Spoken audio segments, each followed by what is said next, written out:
There is a moment in history that was quiet, almost invisible. That was when a story was not merely forgotten, but erased. When a myth becomes too dangerous to be told, too provocative to be repeated, too powerful to be left alive. This documentary begins at the edge of one such moment. Imagine a scribe, somewhere in the dim lamplight of an early Christian monastery, pausing as he reaches a certain passage in an ancient Greek text. His hand shakes, his eyes narrow. He draws a line through a myth that had survived for 1,000 years, deciding that future generations should never see it again. Why? What was he afraid of? Today, we open the seal gate and step into the shadows of Greek religion, not to retell the myths everyone knows, but the ones that were distorted, suppressed, or deliberately buried. These are the stories that were considered too dangerous, too scandalous, or too sacred to survive in their original form. These are the myths the ancient world tried to forget. Welcome to this exciting new episode of the channel, The Eternal Odyssey, where we explore the stories of myths and fantasies. Chapter 1, the myth the philosophers tried to erase. Long before Christianity rose to power, the first censors of Greek myth were not priests, but philosophers. To them, the old myths were embarrassing, primitive echoes of a world ruled by impulsive gods and cosmic violence. Yet the myth they most despised was not about Zeus turning into a swan or Poseidon shaking the earth. It was the myth of the world's creation. The earliest Greek cosmogonies spoke of a universe born not from harmony, but from dismemberment. The most troubling of these was the tale of Zagreus, the first Dionysus, whose body was torn apart and devoured by the Titans. In the Orphic version, Zeus strikes the Titans with lightning in revenge, turning their ashes into the flesh of humankind. This meant that humans were born from both divine spirit and titanic violence. Philosophers like Plato were horrified. If humans inherited the sins of the Titans, then morality, free will, and the soul's purity were impossible. So the myth was sanitized. Zagreus' death was softened, his dismemberment minimized. The shocking origin of humanity, half divine, half savage, was pushed out of the philosophical schools and replaced with cleaner, more rational narratives. Yet the Orphic priests preserved the older version in secret rites, whispering what the philosophers dared not teach, that humans carry inside them a cosmic crime, older than memory. Chapter 2, the forbidden birth of Zeus. While the Greeks celebrated Zeus as the almighty ruler of Olympus, there was a myth about his birth that never made it into the mainstream hymns. According to the suppressed Cretan tradition, Zeus didn't simply emerge triumphantly from Rhea's womb, while Kronos was distracted. In one of the oldest versions, Rhea disguises herself as a serpent and mates with Kronos in serpent form, the child born from.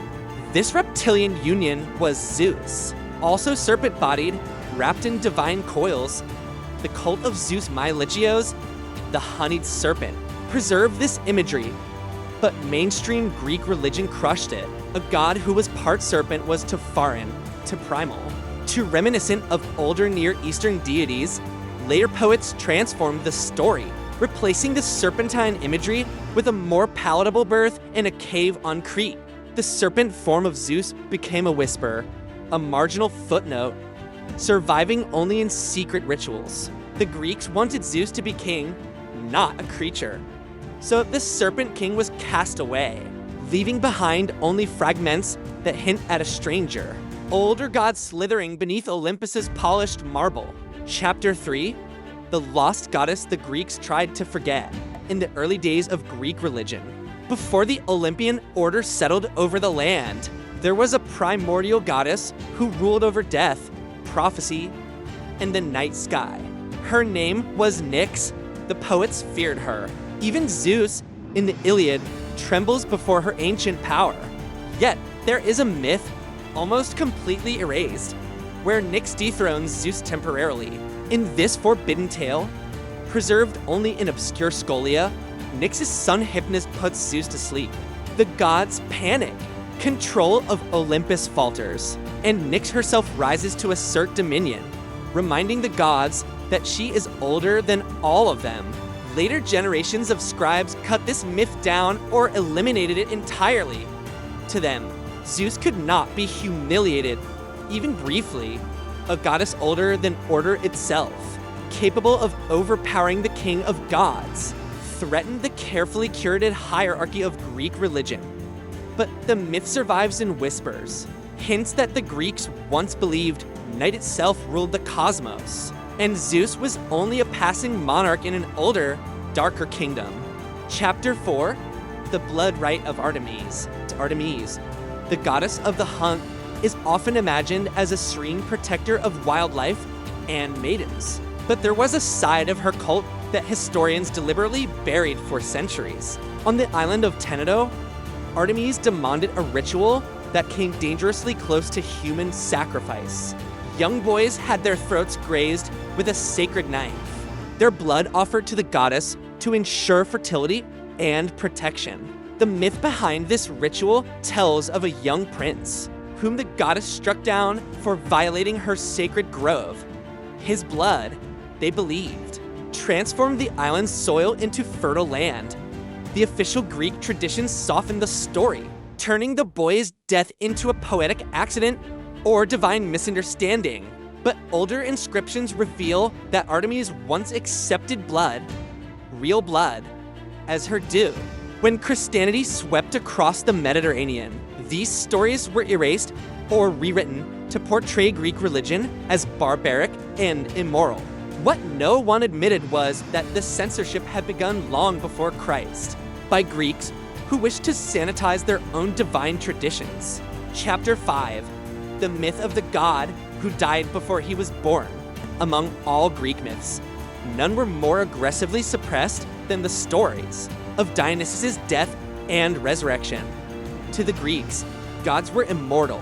They could suffer, wander, disguise themselves, but they could not truly die.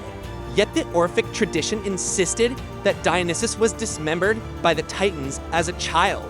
This was not symbolic. It was literal. They boiled him, they ate him.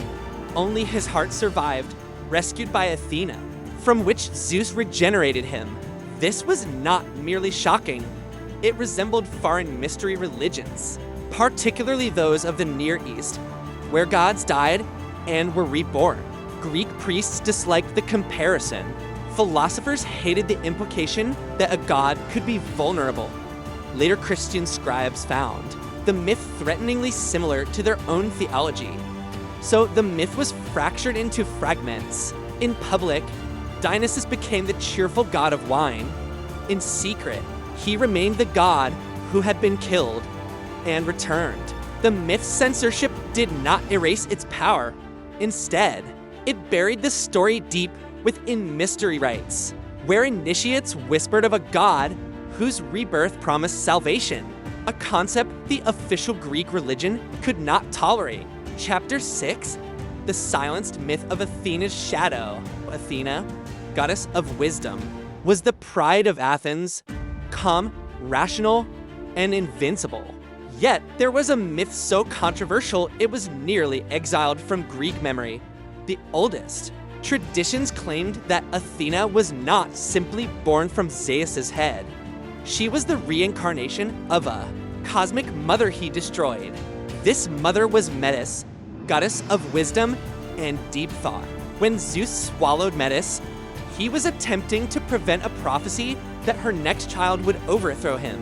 But some early myths suggest that Athena did not merely emerge from Zeus. She escaped, fully grown, tearing her way out as Zeus screamed. Even more troubling, some versions claimed that Metis continued to live inside Zeus, whispering prophecies, guiding Athena, and undermining the authority of the Olympian king. For a patriarchal society, the idea of the supreme male deity harboring a silent, unkillable female intelligence inside him was intolerable. So later poets sanitized the story, turning Athena's birth into a clean, symbolic miracle, the cosmic struggle between father and mother, wisdom and power, was erased. Only fragments survive, hinting at a goddess who carried the memory of her devoured mother, shaping Athens from within a forgotten lineage of suppressed divine femininity. Chapter 7, the banned prophecy of Apollo. Apollo, the god of light and reason, had a secret that could have destroyed his image as the golden son of Olympus. There existed a myth, rarely mentioned and later condemned, about a prophecy Apollo gave that threatened the stability of the Greek religious world. It was said that Apollo once prophesied the fall of the Olympian order itself, that the reign of Zeus would end, not by war, but by the return of older gods buried beneath the earth. Some versions said it was the Titans, others claimed it was an even older race. What mattered was that Apollo, trusted as Zeus's divine oracle, predicted that the gods themselves were temporary. Priests of Delphi tried to suppress the myth. Philosophers refused to mention it. Christian scribes destroyed nearly all traces of it because the idea of pagan gods admitting their own mortality was too powerful a weapon. But this censored prophecy survived in coded references in later texts, where Apollo hints that the cosmos follows cycles and that the Olympians, like all things, would eventually be replaced. The myth was dangerous because it suggested that even gods must answer to time. For a religion built on divine permanence, this was heresy. Chapter 8, the lost lovers of Hades. Hades is often portrayed as stern, cold, and isolated, ruling the dead without emotion. But there was once a myth in which Hades had a mortal lover, one he cherished deeply. The myth told of a woman named Nymph, a nymph whose beauty rivaled Persephone's. When the queen of the underworld discovered the affair, she destroyed the nymph in a jealous rage. Some versions say she tore Nymph apart, others that she trampled her into the earth. Hades, unable to resurrect her, transformed her body into the mint plant. This myth was suppressed because it contradicted the refined image of Persephone as a passive, innocent maiden. Earlier cults saw her as fierce, commanding, even vengeful, a true queen of the dead. As Greek society grew more patriarchal, the older Persephone was rewritten into a gentle spring goddess, the nymph myth, which revealed a more complex and darker relationship dynamic in the underworld. Disappeared from major texts. Later Christian scribes dismissed it entirely as immoral pagan fantasy. But the plant survives, and the scent of mint still carries the ghost of a forbidden love story the ancient world tried to bury. Chapter 9, the myth that terrified the scribes. At the edge of Greek religion lies a myth so thoroughly erased that only fragments remain in scattered papyri. It is the myth of the god who challenged fate itself. His name was Moros, the personification of doom. In the censored tale, Moros defies Zeus by declaring that even the king of the gods cannot escape the destiny woven for him. The idea that Zeus, the ruler of the cosmos, could be bound by a force older and stronger than him was unacceptable, so the myth was wiped away. Christian scribes later found Moros equally troubling because he resembled concepts of predestination contradictory to early doctrine. The result was a double erasure. The Greeks themselves buried Moros to preserve the illusion of divine control, and later Christians erased him again to maintain theological clarity. What remains is a tantalizing whisper that the Greeks once believed in a force before the gods, beyond the gods, and above the gods, a destiny so absolute that even Olympus trembled before it.